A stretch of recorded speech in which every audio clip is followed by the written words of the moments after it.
Hello, my name is Neil Stoudemire, and I will be talking about the income gap in the United States. The income gap is the difference in income between the different groups or classes of people in society. It refers to one's earnings between the people more commonly known as the wealthy, middle class, and the poor.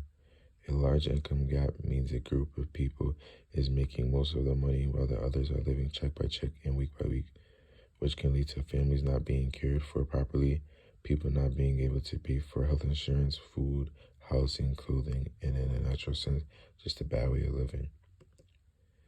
Income inequality has been in the United States since around that time period of 1915. An income gap refers to the difference in income earned between demographic segments. Income inequality impacts everyone, but especially affects people of color. The issue directly impacts everyone, meaning the lower income people and families, and more specifically, this is a major impact to the homes of people of color.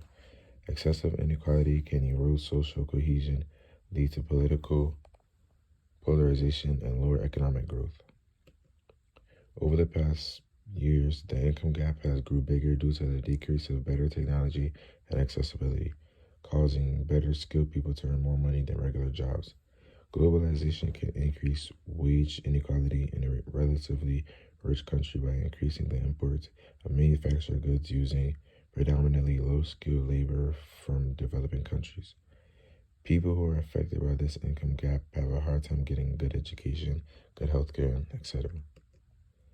Income inequality is a social problem that causes unequal distribution of income to people in different groups in society.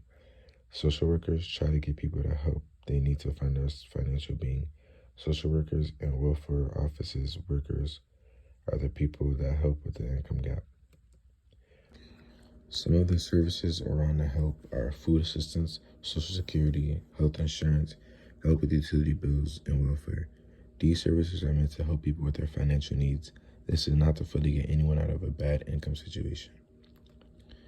Income inequality affects lower income facilities in their education due to the fact they can't afford the proper tools and aid for themselves. Inequality hinders education access and quality for marginalized students, perpetuating poverty. Overcrowded classrooms, inadequate facilities, and discrimination contribute to the poor learning outcomes. With people getting education based off their income, this makes the income gap increase because of advantages upper income families receive in education. For early childhood development, they need to be able to access higher education and beyond, but low income can significantly shape individuals' educational opportunities and outcomes. Debt is a direct correlation with income inequality. Debt leads to the poverty, and more poverty the United States has, the more the income gap will increase. School causes a lot of debt for younger adults. Low-income individuals a lot of times have little to no access to credit or may only qualify for high-interest loans. This can cause a cycle of debt as they need to borrow more money just to cover basic living expenses. Overall, debt can contribute to income inequality by unfortunately burdening and making life more difficult for low-income individuals, limiting their opportunities for wealth accommodations and continuous cycles of financial hardship. In conclusion, income gap is a growing problem in the United States that affects lower income families, but mainly people of color. This is a social problem that can be fought against with the help of government help and programs. Along with the people's help, income inequality is affecting people and not letting them get the proper education in order to get a sustainable living. Addressing the gap inequality requires an approach that tackles root causes and systemic issues.